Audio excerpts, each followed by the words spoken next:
Welcome everyone to Advocacy 101. My name is Lucille Vitale and I'm a Vice President for New York State PTA. Also presenting today is Susan Fisher. She's the Legislation Coordinator for New York State PTA. Say hi, Susan. Hi, everyone. Thanks for coming to our workshop. So together, we hope to be able to teach you about advocacy and what it means to advocate and show you the ways you can advocate at your local level. In this presentation, we will show you the basics and hopefully give you a starting point for your own advocacy efforts. Next. So, like Lucille said, we're going to give you the basics of advocacy. And when you want to start with the basics, you have to keep in mind what the goals of PTA advocacy are, right? So as the largest premier association for parent involvement in childhood advocacy, we want to make sure that we're promoting the welfare of the children and youth. Our goals are to secure adequate laws for care and protection of children and youth. When we are advocating, we are working to build relationships between the home and the school and the community. And you want to make sure that what you are asking for is to support the physical and mental well-being of children and youth all over New York State. So when you're advocating, you make sure that your goals are aligned with the goals of New York State PTA advocacy. Lucille, did you have anything you want to add to this slide? No, that's very important. Exactly that. You just want to make sure that your goals are also our goals. You want to always keep in mind the vision and the mission of New York State PTA when advocating. Okay, let's talk about advocacy. What does it mean to advocate? How do you get involved? When should you advocate? Who do you talk to? How do you advocate effectively? Why is it important that you advocate? Well, these are some of the questions that we're going to be answering in this workshop. Please make notes of any questions that you have throughout the workshop. Feel free to use the chat because again, we're going to answer these questions throughout this presentation and hopefully it'll give you a basis for your advocacy efforts and help you to get started. Susan?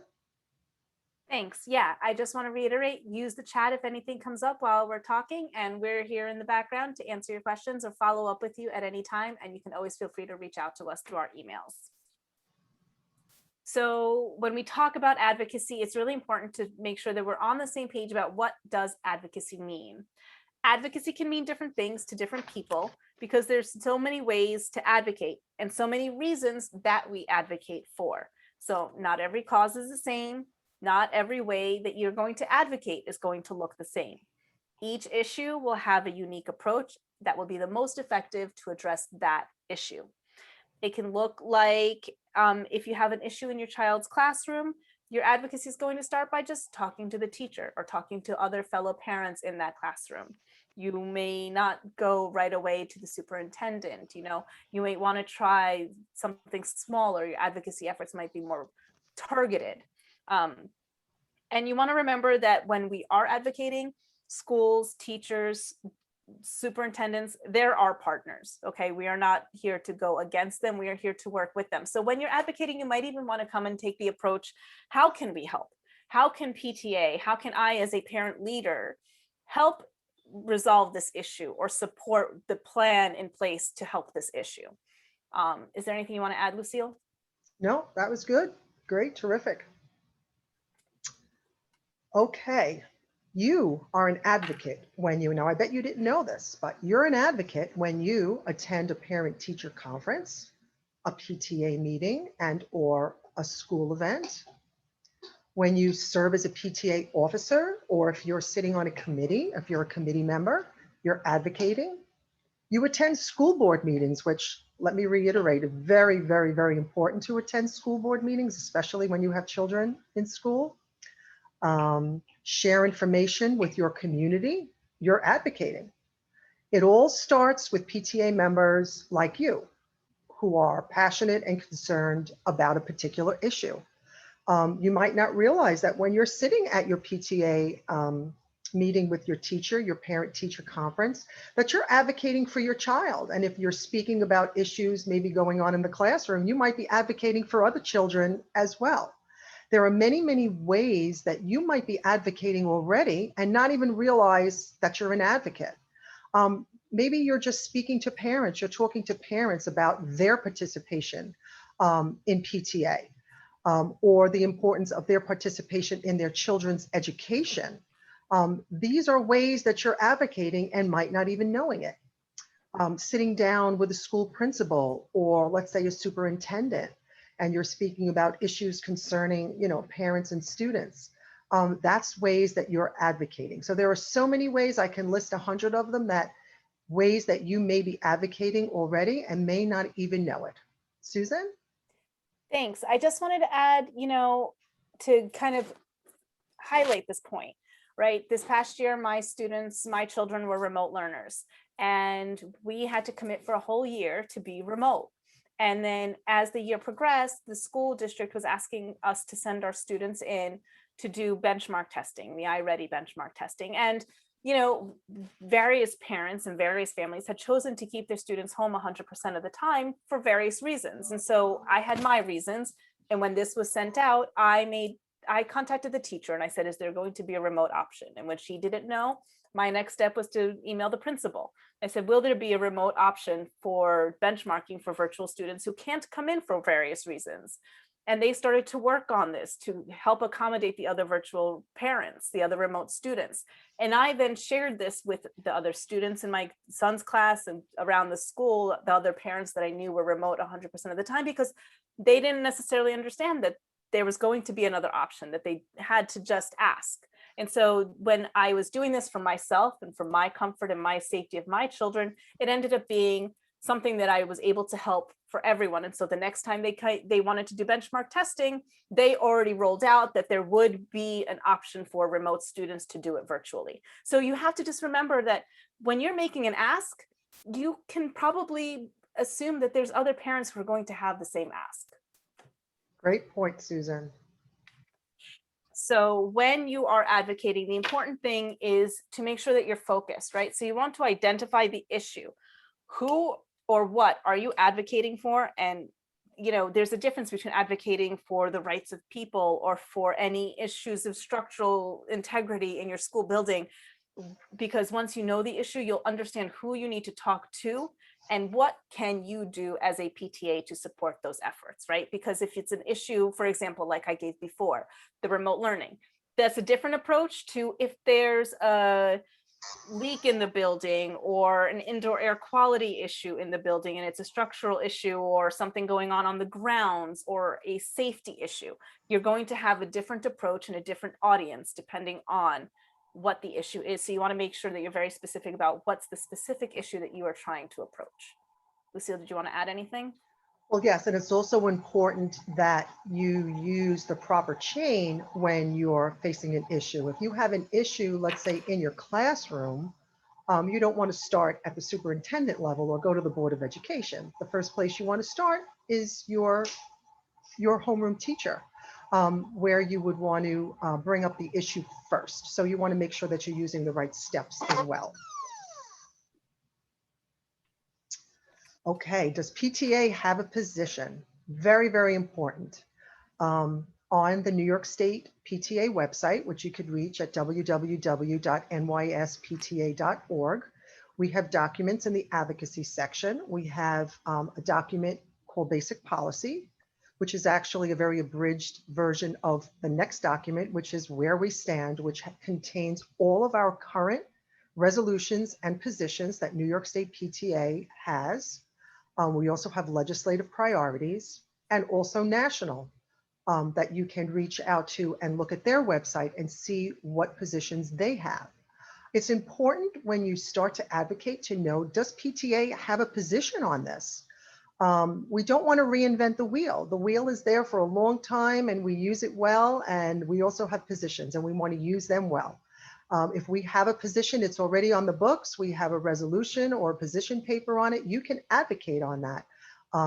Remember, when you're a PTA member, you're also a part of New York State PTA and National PTA.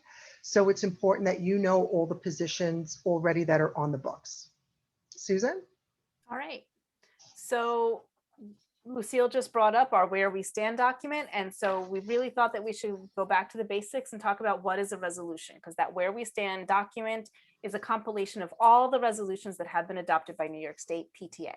So what is a resolution? A resolution is a statement on an issue, concern, or problem that establishes the official New York State PTA position, which means if we have adopted that resolution and you want to advocate on it, you hit the ground running. We already have a position, you already know what our asks are, and you can just hit the ground running with whatever advocacy campaign you want to run. These are research-based, they're peer-reviewed, they're evidence, there is backing for why we have these asks. And every resolution that we propose at New York State has an action that we want, whether it be legislation, regulations, changes, research, whatever that action is, it is something that is measurable and something that we are asking to accomplish. So they are also kept up to date every 7 years. We review them and we decide whether or not we still have to work on them, whether or not things have changed and they need to be amended. Has a new law passed? Has there been a new development in the issue? Or have we attained our goals? And are we ready to put this aside and focus our efforts somewhere else? So those are our resolutions. And Lucille, did you want to add anything? No, great. You did a great job with that one. But to reiterate what Susan said, you really need to do your research.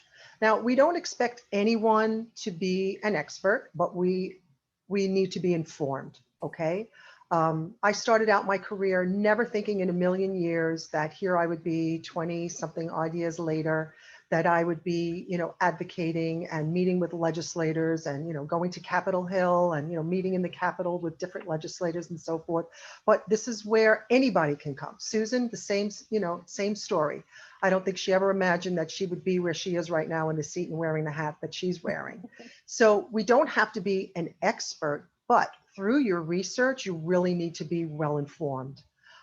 Use multiple reliable resources. Again, Susan mentioned peer-reviewed. You don't want to just hear a news story and just quote that as verbatim. You really want to dig in and make sure you have the source that you need to have. And what's very important when you're researching and you're looking to advocate is to really know both sides of the argument. Who supports it? Who opposes it and why? All these details are very, very important and will really help you with your advocacy efforts if you know what your support is and who you can rely on for the support. And if there is opposition, why is there opposition to it? That's information that you can use, and you might have to structure your advocacy campaign in a different manner, knowing what the opposition is. Susan? I think that's a really good point. And I just want to piggyback on that when you are advocating and you've done your research, you are the expert on that topic. We're not saying an expert as in like a medical doctor, but you've done your research. You've done all of the reading the journal articles.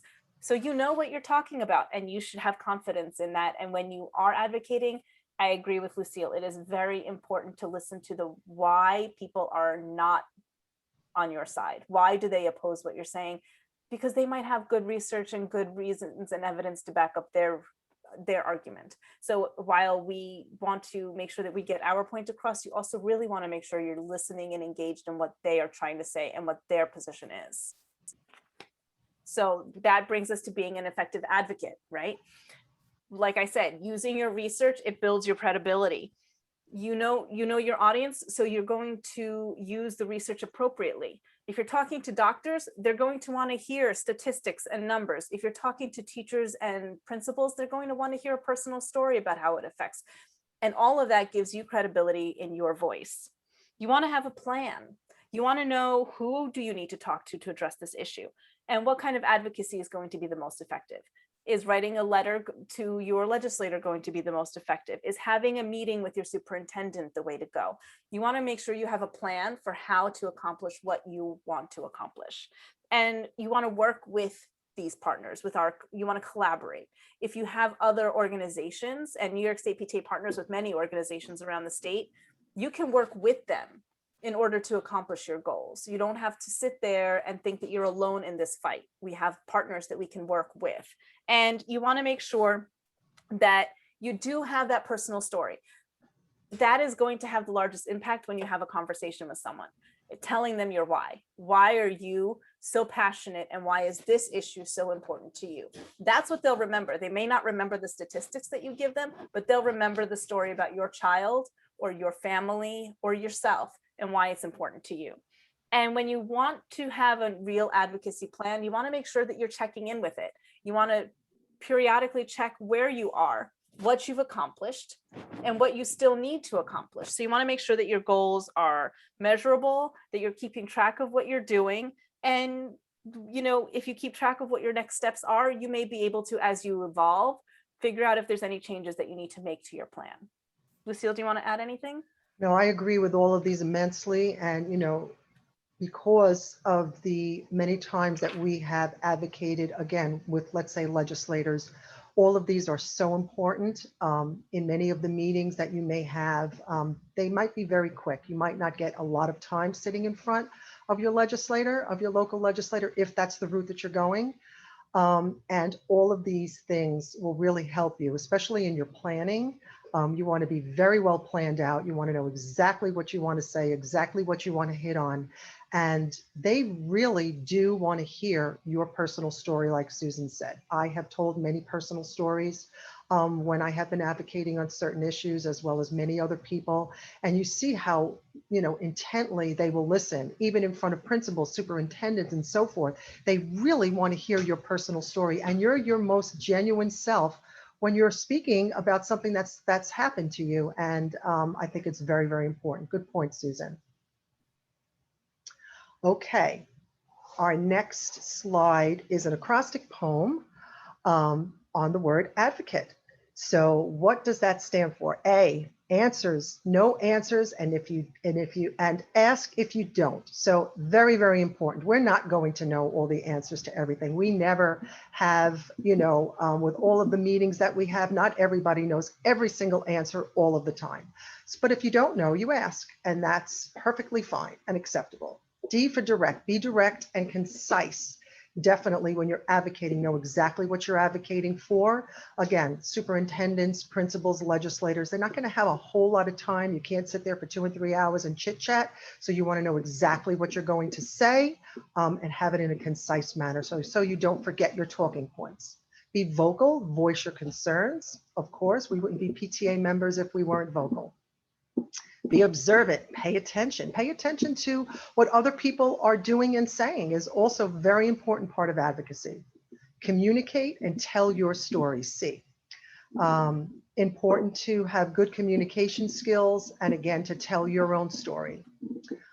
A, know your allies and partners. Who can you work with? So important in PTA. I mean, we have thousands upon thousands of members, and other allies might also have thousands upon thousands of members. And if you partner with them, that would be wonderful. You'd have a lot more people in the same corner. So real important to know who your allies and partners are and work with them. Teach, be teachers and instruct. Okay, that's something that we do naturally in PTA. We're always putting information out there. Very important. Engage. E. Find ways to engage that are unique. Sometimes you have to really think out of the box. Look at this pandemic and what it has done. How we've broken out of our normal ways of working and have been thinking out of the box to be able to spread our word and be able to work effectively. So that's something that we want to do. Next. So we're reaching the end, and we just want to wrap this up with saying all of this advocacy 101, all of it really does depend on you and me and people like us. And this quote from Dr. Seuss, I know you've seen it before, it really does hit it home. Unless someone like you cares a whole awful lot, nothing's going to get better. It's not. All of our advocacy, all of our resolutions, they came from parents who cared. They came from parents who saw something that they felt needed a change, and they needed to do something about it. Having, I'm sure Lucille knows because she's been part of writing resolutions, and I have had experience writing resolutions recently. It's just something that you notice, and it starts to nag at you at the back of your head, and you're like, I can't just sit here. this isn't okay and I need to do something about it. And you start to kind of Google research, and it snowballs from there, but it doesn't come unless you care. And if you're sitting here in this workshop today, you already care. You're already showing that you're here, you care, and this is how you can take that passion and push it to something that can be helpful to so many children across the state and so many families across the state, and eventually even the country, possibly. Like New York State had the Tobacco 21 and the e-cigarette campaigns and laws that we had signed into law here in New York State, and that went all the way to national PTA. So you never know what your one small issue might evolve into, and it's because you care, and that's why you're here. Lucille? Definitely. And don't think it can't be you, because again, when we started, I don't think either Susan or I thought that this would be us, and it is us, and we are doing it, and we are doing it effectively, and it can be you, and you could do the same exact thing. So, and I'm going to end with our contact info. You can always reach me, VP Vitale at NewYorkStatePTA.org. You could reach Susan and her legislation at NewYorkStatePTA.org. You can also reach out to your regions, your region counterparts, if you have questions. We will try to get back to you in the most timely of manner that we can. We do check our emails regularly, so we will definitely get back to you. We hope that you enjoyed this workshop and that you got a lot out of it. And we will speak to you in the chat, and we'll be able to answer all of your questions, hopefully. I'm glad you all came. Thank you. Thank you for coming.